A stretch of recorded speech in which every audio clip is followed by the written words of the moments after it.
तमिलनाडु से लेकर केरला, महाराष्ट्र, मध्य प्रदेश, सब जगह एक नाम सब जगह हमें सुनने को मिला, अदानी। यह नाम पूरे हिंदुस्तान में, केरल में, तमिलनाडु में, महाराष्ट्र, कर्नाटका, हिमाचल, कश्मीर, सब जगह अदानी अदानी अदानी अदानी अदानी।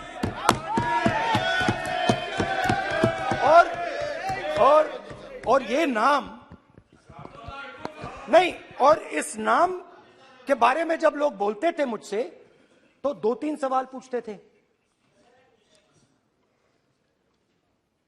ये पूछते थे कि ये जो अदानी जी हैं, ये किसी भी बिजनेस में घुस जाता है, ये सफलता प्राप्त कर जाता है, ये कभी फेल नहीं होता। और युवाओं ने मुझसे यह सवाल पूछा कि भाई ये हो क्या रहा है, हम भी सीखना चाहते हैं। मोदी जी ने कहा स्टार्टअप करो, हम भी अदानी जी जैसे बनना चाहते हैं। तो भैया किसी भी बिजनेस में घुस जाओ और एकदम सक्सेस हो जाए। यह पहला सवाल था। दूसरा सवाल था कि ये अदानी जी हैं, ये किसी भी बिजनेस में घुस जाते हैं। पहले ये 1-2 बिजनेस करते थे, अब ये 8-10 सेक्टर्स में काम करते हैं। Airports, data centres, cement, solar energy, wind energy, aerospace and defence, consumer finance, renewables, media.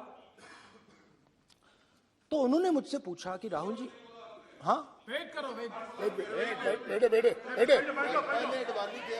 हाँ, धन्यवाद। पोर्ट्स की बात भी थी। ये भी सवाल पूछा, कि भैया एक बात बताइए, राहुल जी बताइए हमें कि अदानी जी का जो नेटवर्थ है वो 3 साल के अंदर, नहीं सॉरी, 2014 से लेकर 2022 तक ये $8 बिलियन से $140 बिलियन कैसे हो गया? कैसे हुआ? मोदी है तो मुमकिन। ये 2014 में अगर आप दुनिया की, मुस्कुरा रहे हैं आप, बीजेपी में है ना आप, तो ये लिस्ट आती है, एक लिस्ट आती है दुनिया के सबसे अमीर लोगों की। इस पे ये 609 नंबर पे थे 14 में। 609 पीछे बिल्कुल। पता नहीं जादू हुआ, दूसरे नंबर पे पहुंच गए। मोदी है तो मुमकिन है।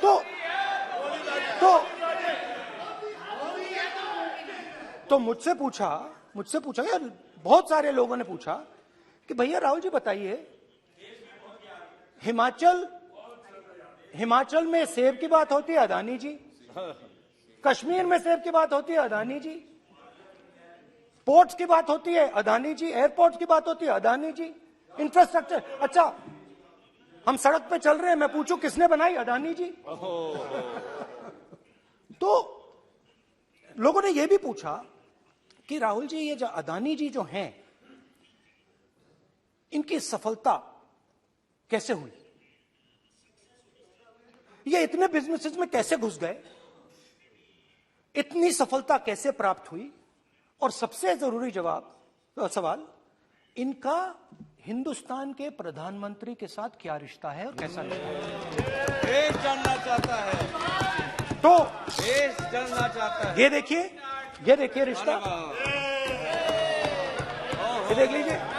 प्लीज पोस्टर माननीय सदस्य पब्लिक में है सर, नहीं स्पीकर सर, वो फोटो है सर, वो पोस्टर नहीं है। आप वरिष्ठ सदस्य हैं, प्राइम मिनिस्टर की फोटो है सर, उसमें बहुत उनका अच्छा चेहरा दिख रहा है। उनके वहां पे उनके पीछे अदानी का लोगो है, अदानी जी के हवाई जहाज में घुस रहे हैं। तो मैंने सोचा कि आज के प्रेसिडेंट्स एड्रेस में मैं थोड़ा जो नरेंद्र मोदी जी का और अदानी जी का रिश्ता है उसके बारे में आपको थोड़ा बता देता हूं। प्लीज प्लीज बताइए बताइए। तो वो आप बता देना।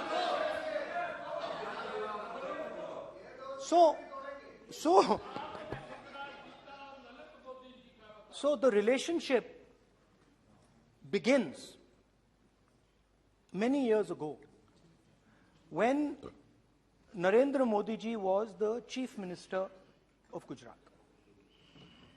And when most of India's business was asking questions of the Prime Minister, was against the Prime Minister, one man stood shoulder to shoulder with the Prime Minister. He didn't back down. That's commendable. It's not a joke.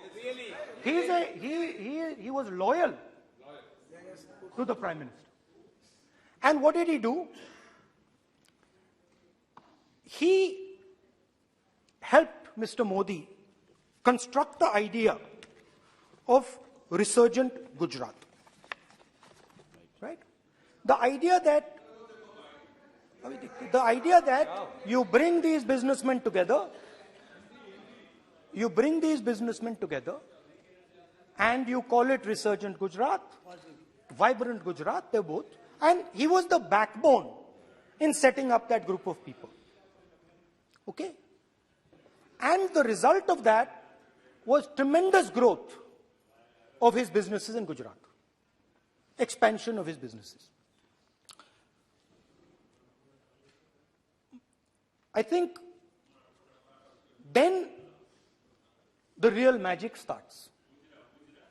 जब प्रधानमंत्री जी दिल्ली आते हैं और 2014 में असली जादू शुरू होता है। मैंने कहा कि 2014 में वो 609 नंबर पे थे, कुछ ही सालों में वो दूसरे नंबर पे पहुंच गए। कैसे पहुंचे? मैं आपको, बहुत सारी इंडस्ट्रीज में काम करते हैं, मैं आपको 2-3 इंडस्ट्रीज का उदाहरण दे देता हूं। एयरपोर्ट इंडस्ट्री की बात, एयरपोर्ट्स की बात करते हैं।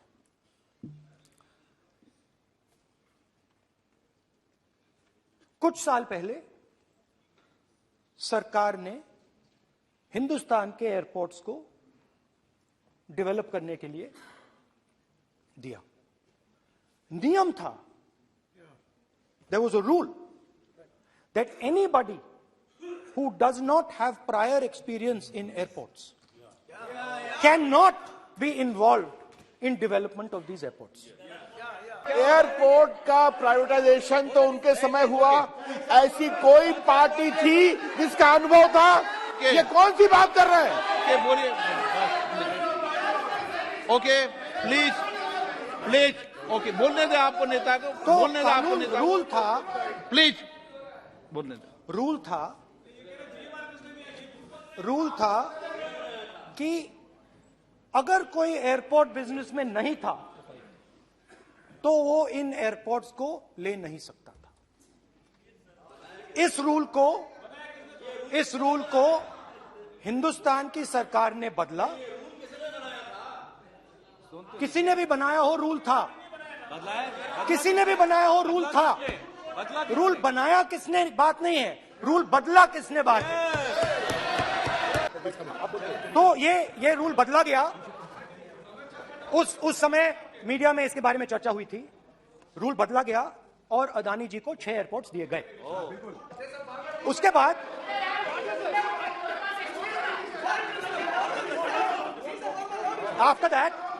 after that India's most strategic profitable airport, Mumbai Airport, was taken away by GVK, hijacked by using the agencies.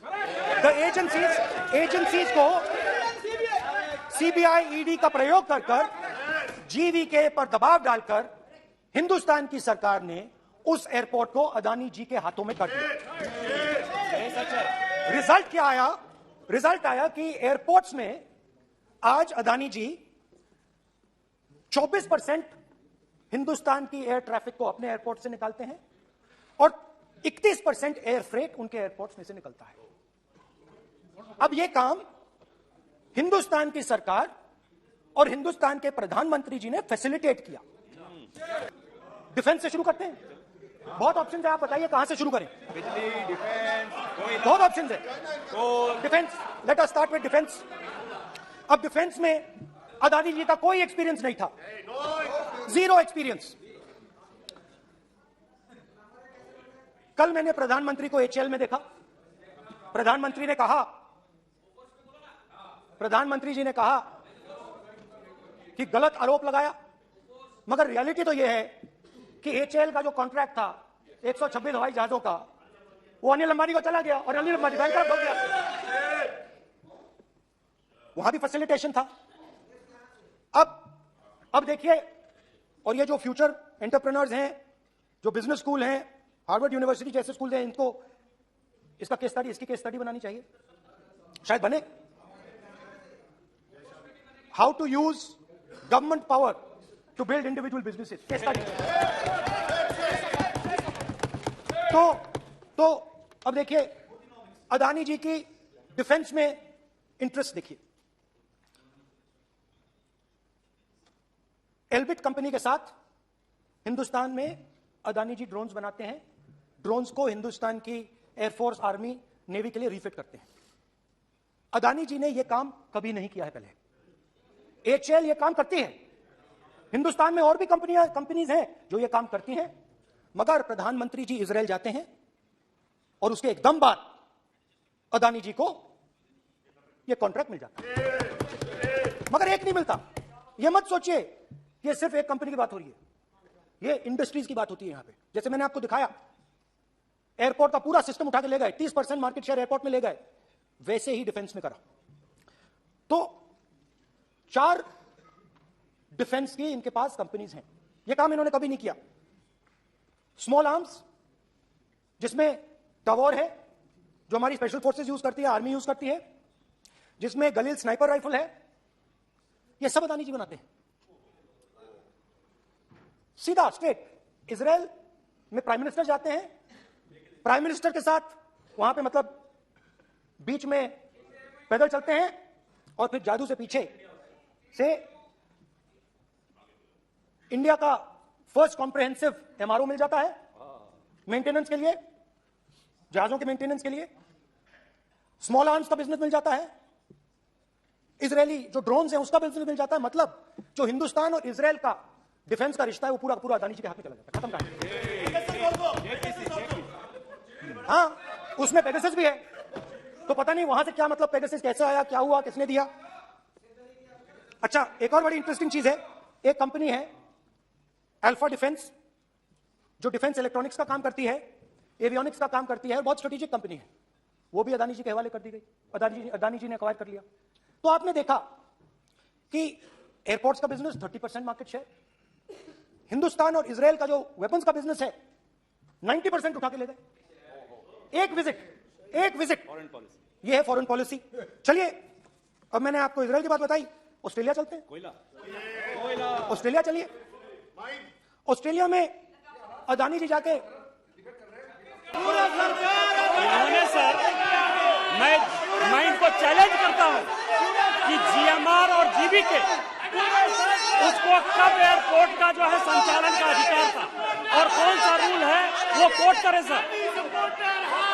किस रोल के आधार पर ये, इनको मैं चैलेंज करता हूं, पूरी कांग्रेस पार्टी को चैलेंज करता हूं कि जीएमआर और जीवीके को कौन सा एयरपोर्ट चलाने का लाइसेंस जब दिया तो उनको उसका नॉलेज था।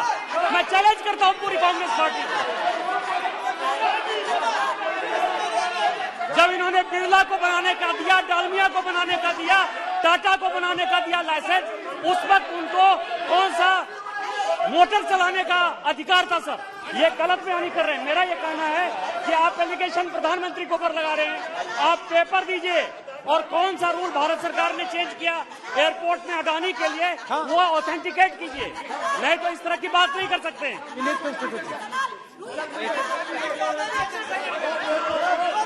ऑस्ट्रेलिया में प्रधानमंत्री जाते हैं। आप बोलिए। सर, स्पीकर सर,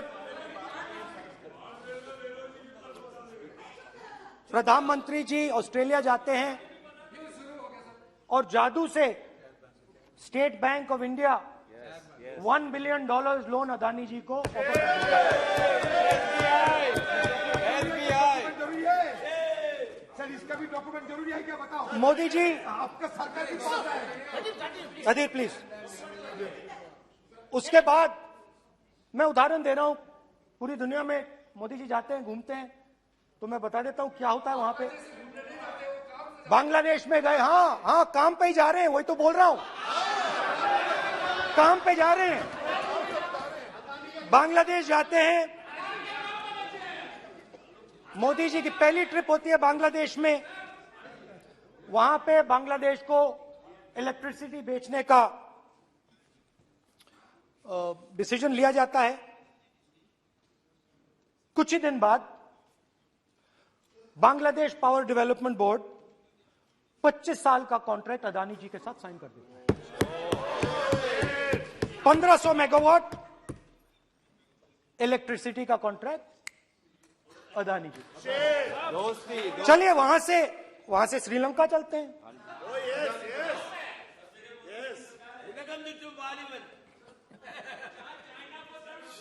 जून 2022 में Chairman of Sri Lanka's Ceylon Electricity Board, MMC Fernando, informed a parliamentary committee in Sri Lanka in open hearing that he was told by President Rajapaksa that PM Modi pressured him to give the wind power project directly to Mr. Adani.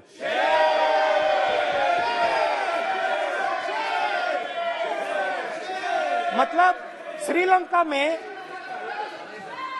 Sri Lanka electricity board के chairman कहते हैं कि उन्होंने राजापाक्सा जी ने कहा कि हिंदुस्तान के प्रधानमंत्री ने उनको कहा है कि ये विंड पावर का प्रोजेक्ट है, ये अदानी जी को देना है। तो ये रही आपकी फॉरेन पॉलिसी। ये हिंदुस्तान की फॉरेन पॉलिसी नहीं है, ये अदानी जी की फॉरेन पॉलिसी है, उनके बिजनेसेस बनाने की फॉरेन पॉलिसी है। अब यात्रा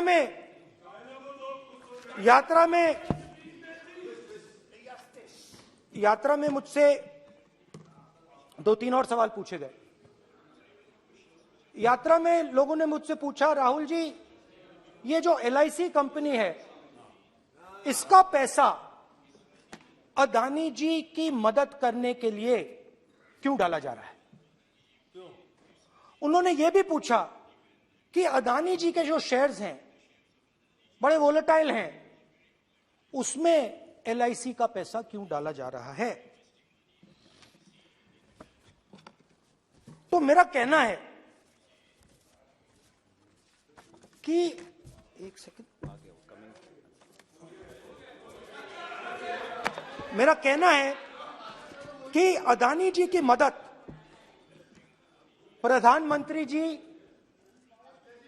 और हिंदुस्तान की सरकार कैसे करती है। हजारों करोड़ रुपए हिंदुस्तान के public sector banks Adani ji को मिलता है। 27,000 करोड़ रुपए SBI, PNB 7,000 crore, bank of Baroda 5,500 crore, ये मैं लिस्ट चलती जाएगी। LIC का एक्सपोजर 36,000 करोड़ रुपए, 3 crore SBI and other PSU bank holders. Money is going to Mr. Adani and to finance.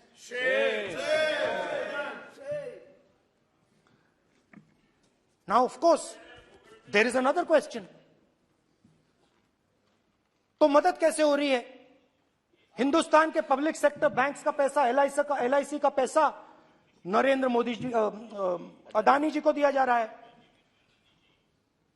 अगर कोई सामने खड़ा हो जाता है, जैसे जीवी के लोग खड़े हुए, ईडी सीबीआई एजेंसीज आ जाती हैं, उनको परे कर देती हैं। तेलंगाना में भी एक पोर्ट का उदाहरण था, आंध्रा सॉरी। मगर मेन सवाल और सबसे इंटरेस्टिंग सवाल दूसरा है। कुछ दिन पहले ये हिंडनबर्ग रिपोर्ट आई, उसमें लिखा था कि अदानी जी की हिंदुस्तान के बाहर शेल कंपनीज हैं। ये जो शेल कंपनीज हैं, सबसे पहला सवाल है, ये हैं किसकी?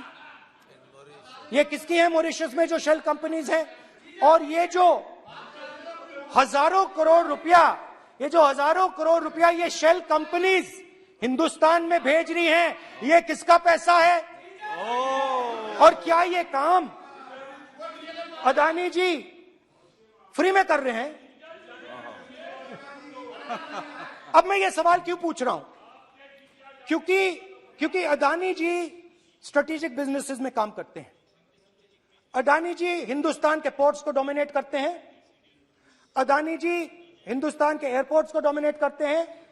और जैसे मैंने कहा, अदानी जी हिंदुस्तान की डिफेंस इंडस्ट्री में बहुत जरूरी रोल प्ले करते हैं। तो मेरा पहला एक छोटा सा सवाल है कि जो शेल कंपनीज हैं,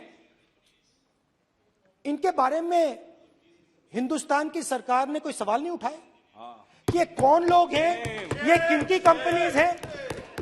ये स्ट्रेटेजिक मामला है, पोर्ट्स का मामला है, एयरपोर्ट्स का मामला है, डिफेंस का मामला है, और जो कंपनी इन स्ट्रेटेजिक एरियाज में काम कर रही है उनके बारे में आपको मालूम ही नहीं। ये नेशनल सिक्योरिटी का मुद्दा है, आपको मालूम ही नहीं कि ये शेल कंपनीज किसकी हैं, कितना पैसा आ रहा है, किसका पैसा आ रहा है। तो एक बहुत बड़ा सवाल है, ये पैसा किसका है, ये शेल कंपनीज किसकी हैं, और ये हिंदुस्तान की सरकार की जिम्मेदारी है ये पता लगाना ये किसकी शेल कंपनीज हैं और ये किसका पैसा अंदर आ रहा है। बजट के बारे में बता देता हूं। 2022 में अदानी जी अनाउंस करते हैं कि वो $50 बिलियन इन्वेस्ट करेंगे to build the world's largest green hydrogen ecosystem. और इस बजट में बीजेपी की सरकार निर्मला सीतारमण जी कहती हैं हम ग्रीन हाइड्रोजन के लिए बहुत ह्यूज इंसेंटिव्स देंगे, 19,700 करोड़ रुपए हम ग्रीन हाइड्रोजन के लिए देंगे, मतलब अदानी जी को देंगे। जुगलबंदी बजट में अदानी जी के लिए 50 नए airport, coastal shipping, horticulture, grain storage, ये सब काम आप कर रहे हैं। तो मेरे सिर्फ कल प्रधानमंत्री जी कल भाषण देंगे, मेरे उनसे 2-3 छोटे से सवाल हैं। मेरा प्रधानमंत्री जी से 2-3 सवाल हैं।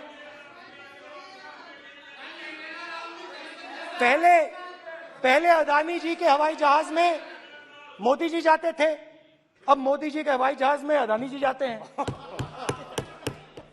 पहले लोकल मामला था, फिर नेशनल मामला हो गया, उसके बाद इंटरनेशनल मामला हो गया। अदानी जी के लिए बोरिस जॉनसन का बेटा काम करता है, आपको पता नहीं मालूम है या नहीं मालूम? भाई सॉरी, नहीं बेटा भी, भाई काम करता है। तो ये मामला पहले गुजरात का मामला था, फिर ये हिंदुस्तान का मामला हुआ, अब ये इंटरनेशनल मामला हो गया है। तो मेरा सवाल प्रधानमंत्री जी से, और सिंपल सवाल है, प्रधानमंत्री जी आपकी फॉरेन ट्रिप्स पे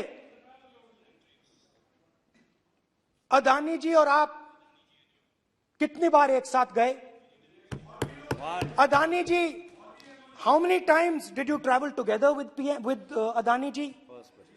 how many times did Adani ji join you later on a visit? How many times did Adani ji travel to a country immediately after you did? Good question. And in how many of these countries after you visited did Adani ji get a contract? Good question. Also an important question, जरूरी सवाल, अदानी जी ने BJP को पिछले 20 साल में कितने पैसे दिए हैं?